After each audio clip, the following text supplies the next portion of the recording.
नमस्कार बच्चों, स्वागत है आप सभी का बेसिक शिक्षा के इस ऑनलाइन लर्निंग प्लेटफॉर्म पर। मैं हूं डॉक्टर प्रतीक सिंह, लेके आया हूं आपके लिए सीयूईटी 2025 के लिए एक स्ट्रैटेजी वीडियो।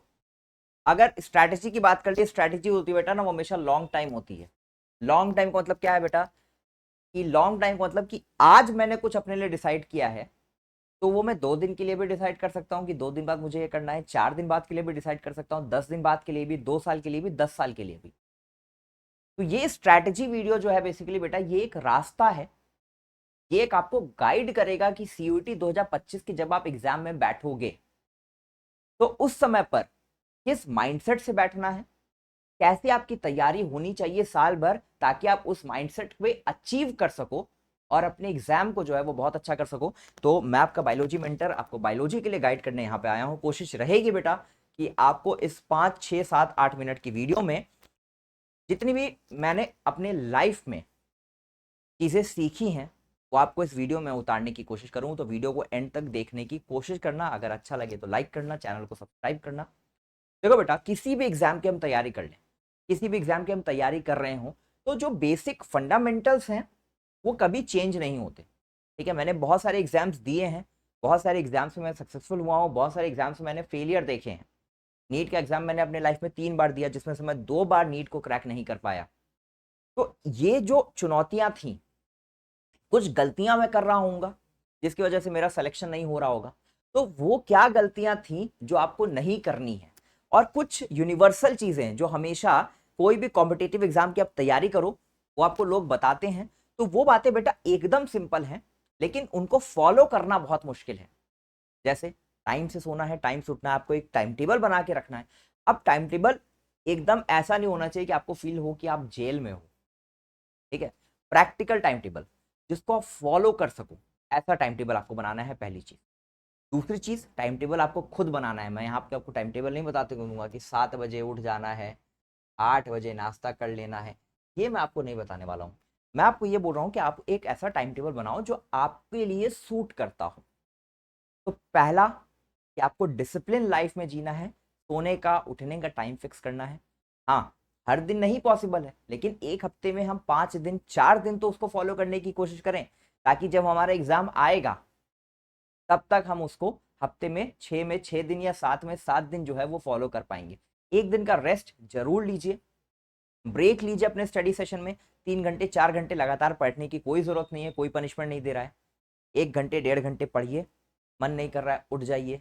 ठीक है, किसी से चैट कर लीजिए व्हाट्सएप में, मैं तो फ्रीडम देता हूँ भाई कि जो करना है करो। ठीक है, चैट करने का मन है चैट कर लो, 10 मिनट बात कर लिया, गाना सुन लिया, ठीक है, रील देख लिया, रिले हो तो रील देख लोगे, कोई बात नहीं, देख लो। लेकिन फिर 10 मिनट के बाद अब फिर से 1 घंटे 1.5 घंटे बैठ के पढ़ो। तो एक डिसिप्लिन और डेडिकेशन जो है वो आपके अंदर आना चाहिए। दूसरी चीज बेटा, सिर्फ आप बायोलॉजी नहीं पढ़ोगे, बायोलॉजी सबका फेवरेट सब्जेक्ट होता है, मेरा भी था, लेकिन इसके अलावा फिजिक्स होगा, केमिस्ट्री होगा, एग्रीकल्चर वाले बच्चों के लिए एग्रीकल्चर होगा, कुछ बच्चे जनरल टेस्ट भी दे रहे होंगे, कुछ बच्चे लैंग्वेज भी दे रहे होंगे। तो सभी सब्जेक्ट्स को आपको इक्वल टाइम देना है, इस चीज का ध्यान रखना है। इसके अलावा बेटा और क्या चीजें हो सकती हैं? अपने हेल्थ पे फोकस करो।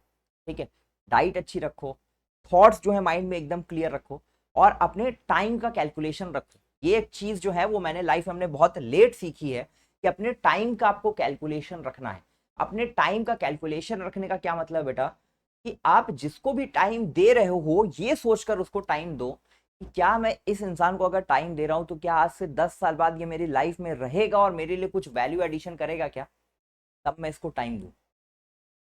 एकदम मतलबी होने के लिए मैं नहीं बोल रहा हूँ, लेकिन अगर इसका calculation back of the mind में रहेगा, अगर सामने वाले से बात ही नहीं करोगे तब तो बेटा सोशली तुम्हारा लाइफ जो है वो इम्पॉसिबल हो जाएगा। लेकिन उसको टाइम कितना देना है, मतलब 5 मिनट में आपका काम हो जाता है, लेकिन आप 15 मिनट उसके साथ एंजॉय कर रहे हो, फालतू की बातें कर रहे हो। ठीक है, कोई आ गया घर पे, मान लो कोई मेहमान आ गया, बहुत दिक्कत होती है जो बच्चे घर से पढ़ रहे हैं, मेहमान आ गए, 5 मिनट जाइए उनसे मिलने। ये नहीं कि मेहमान आ गए घर में बैठ के, अरे टिंकू तो पढ़ रहा है, हमारा टिंकू मेहमानों से नहीं मिलता, रिश्तेदारों से नहीं मिलता, बहुत पढ़ाई कर रहा है ना, गलत है। जाइए मिलिए, ठीक है, पूछिए आप कैसे हैं, ठीक है, उनके पैर छू लीजिए, आपसे बड़े हैं तो। कभी वो बद्दुआ देके तो नहीं जाएंगे ना, भले ही आधे मन से आशीर्वाद दे, आशीर्वाद तो देके जाएंगे। ठीक, 5 मिनट मिल लिया, ठीक है, वापस आगे पढ़ाई करने। तो इस चीज का ध्यान देना बेटा कि अपने टाइम का कैलकुलेशन रखना है। कहाँ पे आप अपना टाइम दे रहे हो, वो कितना टाइम दे रहे हो, इस चीज का अगर आप फोकस रखोगे, इसका अगर आप ध्यान दोगे, तो फिर आपको लाइफ में कोई रोक ही नहीं पाएगा। ठीक है, मैं ये नहीं बोल रहा मैं परफेक्ट हूँ, बट मैं कोशिश करता हूँ कि मैं उस चीज को अचीव कर सकूं, और मैं डेली इस पे इंप्रूव करने की कोशिश करता हूँ, और आप भी इसको करो। और जितनी यंग एज में इसको आप करने की कोशिश करोगे, जितना यंग एज में इसको कर पाओगे, जितना जल्दी सीख पाओगे ना, उतना ही आप लाइफ में आगे बढ़ोगे।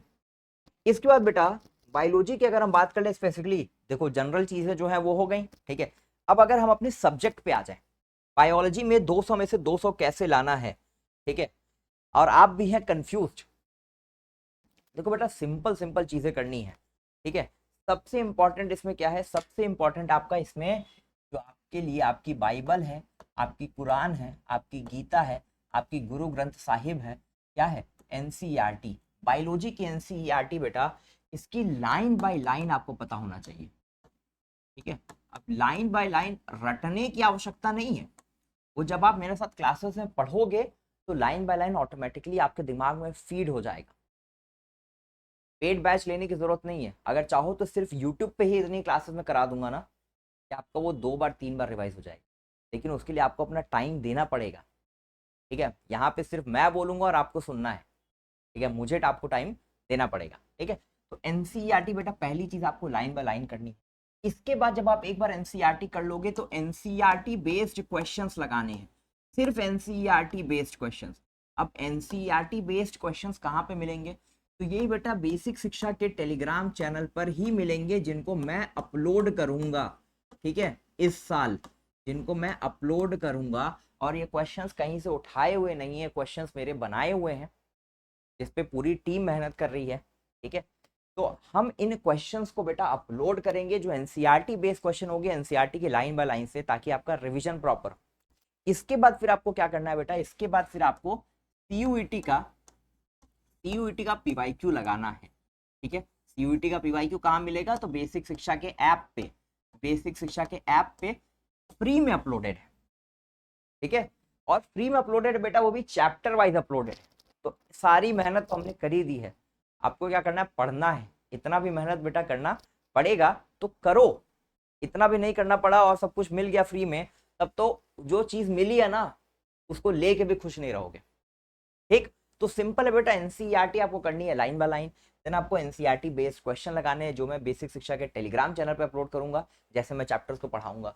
उसके बाद फिर आपको करना है सीयूईटी के पीवाईक्यू, जो कि बेसिक शिक्षा के ऐप पे अपलोडेड है, चैप्टर वाइज 2022, 2023 और 2024 तीनों के। ठीक है, अब इसके बाद बेटा, अब इसके बाद एक चीज है, ठीक है, जो आप सभी कर सकते हो, कि आप एक शॉर्ट बुक बनाओ।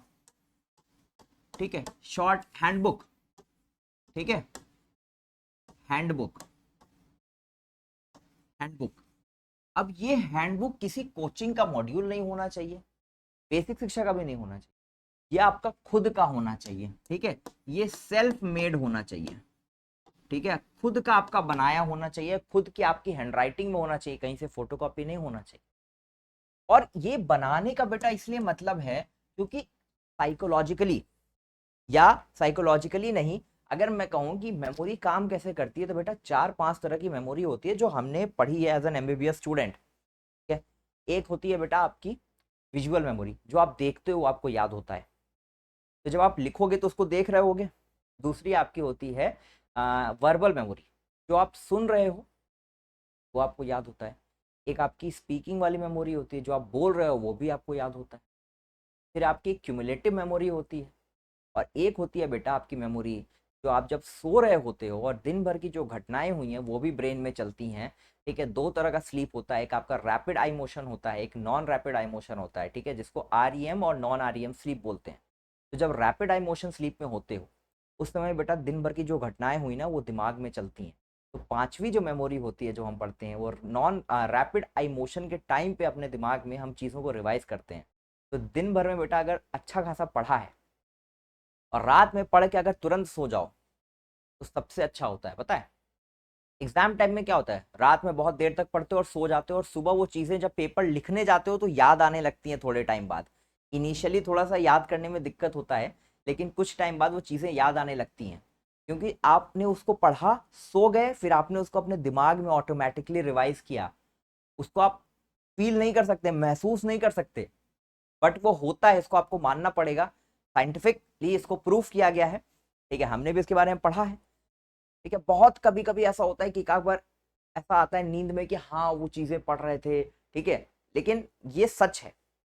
तो इस तरह से बेटा आपकी मेमोरी काम करती है। जब आप अपनी खुद की हैंडबुक बनाओगे तो आप बुक को देखोगे, ठीक है, चीजों को लिखोगे, उसको बोलोगे, उसको पढ़ोगे और पढ़ के उसको सो जाओ, ठीक है। इससे ज्यादा अच्छा कुछ हो ही नहीं सकता। तो ये एक बेटा स्ट्रैटेजी है सीयूटी की बायोलॉजी में। 200 में से 200 लाना अब देखो बहुत आसान है, ठीक है। 50 क्वेश्चन आपके एग्जाम में आते हैं, 50 में से करना ही आपको 40 है, तो 10 क्वेश्चन का मार्जिन तो बेटा आपको पहले ही मिल गया। 10 क्वेश्चन का मार्जिन आपको पहले ही मिल गया है। और 40 में 40 क्वेश्चन सही करना बायोलॉजी जैसे सब्जेक्ट में, 50 में से अगर आपको 10 छोड़ने की भी इजाजत है और सिर्फ 40 ही करना है, तो ये 40 में बेटा अगर 40 सही नहीं हो रहे हैं, समझो कुछ गलती कर रहे हो, अपनी पढ़ाई के साथ कुछ ना कुछ गलती कर रहे हो, ठीक है। हमारे टाइम पे तो सीयूटी नहीं होता था, अगर हो रहा होता तो डेफिनेटली 40 में 40 तो मैं स्कोर करता। 2017 में मैंने बीएचयू के लिए बीएससी एग्रीकल्चर का एग्जाम दिया था, ठीक है, उसमें मेरी 5th रैंक थी, 5वीं रैंक थी, ठीक। और जनरल रैंक बता रहा हूँ, ठीक है। और ओबीसी में शायद मेरी 2nd रैंक थी, ऐसे ही था समथिंग, ठीक। तो उस समय बेटा तो बीएचयू का अपना सेपरेट एंट्रेंस होता था, बट इतना मुझे पता था कि एनसीईआरटी बेस्ड क्वेश्चन उसमें भी आता था। तो सिर्फ पढ़ाई जो है बायोलॉजी की अगर मैं बात करूँ तो बहुत आसान है बेटा, मतलब बहुत ही ज्यादा आसान है। मैं तुम्हें कैसे बताऊं, मतलब मान के चलो कि हलवा है, ठीक है, और अगर उसमें भी तकलीफ हो रही है ना तो मेरी क्लासेस कर लेना, एक सारे दर्द से छुटकारा मिल जाएगा। और अगर एक स्ट्रैटेजी आपको मुझे देनी हो तो एक स्ट्रैटेजी मैं आपको देता हूँ, घोस्ट स्ट्रैटेजी, ठीक है। घोस्ट स्ट्रैटेजी का मतलब ये नहीं कि भूत बन जाना है, लेकिन इसका मतलब ये भी है कि भूत बन जाना है। जैसे आजकल तुम लोग तो जेंजीज हो ना, तुम ही लोग से मैंने ढूंढ के निकाला है, ठीक है। जेंजीज में, ठीक है, एक चीज होती है बेटा घोस्टिंग। घोस्टिंग पता नहीं तुम लोग जानते हो कि नहीं जानते हो, ठीक है। मेरे साथ तो हुआ है कि आप किसी के साथ आप हो कुछ समय तक, बातचीत करते हो, घूमते फिरते हो, खाते पीते हो, ठीक है। फिर क्या होता है, सामने वाला बंदा आपसे किसी बात पे खफा हो जाता है, या गुस्सा हो जाता है, या कुछ भी हो जाता है, या उसको कोई और मिल जाता है, ठीक है। 99% पॉसिबिलिटी तो यही होती है। तो ऐसे में सामने वाला बंदा जो है ना, उसके पास इतनी भी हिम्मत नहीं होती है कि आपके पास आए और आपको बोले कि अपना हो गया, ठीक है। इतना भी ना बोले, फोन बंद, ठीक, व्हाट्सएप पे ब्लॉक, फोन पे ब्लॉक, सिटी चेंज, पता चेंज, सब कुछ चेंज। अब ढूंढते रहो, सामने वाला क्या हो गया, घोस्ट हो गया, ठीक है। तो उसको कहते हैं कि यू हैव बीन घोस्टेड, ठीक है। ही घोस्टेड यू या शी घोस्टेड यू, मतलब आपके लिए वो भूत बन गया सामने वाला बंदा, आप उसको ढूंढ ही नहीं पा रहे हो, ना फोन लग रहा है, ना मैसेज कर सकते हो, ठीक है। मैंने तो बेटा इतना कुछ किया कि गूगल पे मैंने मैसेज किया, ठीक है, तब भी रिप्लाई नहीं आया, क्योंकि हर जगह से ब्लॉक था। व्हाट्सएप पे ब्लॉक था, टेलीग्राम पे ब्लॉक था, इंस्टाग्राम पे ब्लॉक था, स्नैपचैट में चलाता नहीं, ठीक है। तो एक मैंने फिर, तब कई समय बीत गया, कॉल नहीं लग रहा था, काफ़ी समय बीत गया, हफ्ते 10 दिन बीत गए। फिर एक दिन ऐसे किसी को मैं पेमेंट कर रहा था, मैंने गूगल पे ओपन किया, गूगल पे मुझे उनका प्रोफाइल दिखा, मैंने गूगल पे भी उनको मैसेज डाल दिया, लेकिन उसका भी रिप्लाई नहीं आया। तो that is known as ghosting. पता नहीं तुम लोग जानते हो कि नहीं, तुम लोग करते होगे, लेकिन टर्म नहीं जानते होगे, तो उसको बोलते हैं घोस्टिंग, ठीक है। अब मैं तुम्हें दे रहा हूँ घोस्ट स्ट्रैटेजी। तो what is this ghost strategy? Ghost strategy बेटा कि घोस्ट हो जाना है सच में, ठीक है। अब किन से घोस्ट हो जाना है? जितने भी तुम्हारे ना बेफजूल की आदतें हैं उनको छोड़ देना है, बेफजूल के दोस्त हैं उनको छोड़ देना है, ठीक है। बेफजूल के जो भी ऐसे काम कर रहे हो जिससे तुम्हारा समय बर्बाद हो रहा है, इन सबको छोड़ देना है। सिर्फ बायोलॉजी क्या, physics, chemistry, agriculture, general test, जितना सब्जेक्ट दोगे ना, सब में फुल आएगा, ठीक है। तो ये जीवन में आगे बढ़ने का मूल मंत्र मैंने तुम्हें दिया है, यही है घोस्ट स्ट्रैटेजी। इसके अलावा मेरे पास देने के लिए कुछ नहीं है, ठीक है। ये तो मैंने मस्ती मजाक में तुम्हें बता दिया। मेन तरीका देखो बेटा, बायोलॉजी में 200 में 200 लाने का यही तरीका है जो मैंने आपको बताया है, ठीक है। बाकी मिलेंगे बेटा लाइव क्लासेस में, जहाँ पे हम पढ़ेंगे, और पढ़ते पढ़ते मुझे पता है कई बच्चे क्लास से भी घोस्ट हो जाते हैं। तो उम्मीद करता हूँ कि आप क्लास से घोस्ट नहीं होंगे, और शुरू से मुझसे जुड़ेंगे, मुझसे पढ़ेंगे, और आखिरी तक भी मुझसे पढ़ेंगे, तभी सेलेक्ट हो पाएंगे। नहीं तो अगर बीच में घोस्ट हो गए तो यूनिवर्सिटी आपको घोस्ट कर देगी, सीयूईटी का एग्जाम भी आपको घोस्ट कर देगा और सिलेक्शन जो है वो नहीं हो पाए। मिलेंगे बेटा वीडियो में, पढ़ाई करेंगे, मन लगाकर खुद से भी पढ़ते रहिए। All the very best.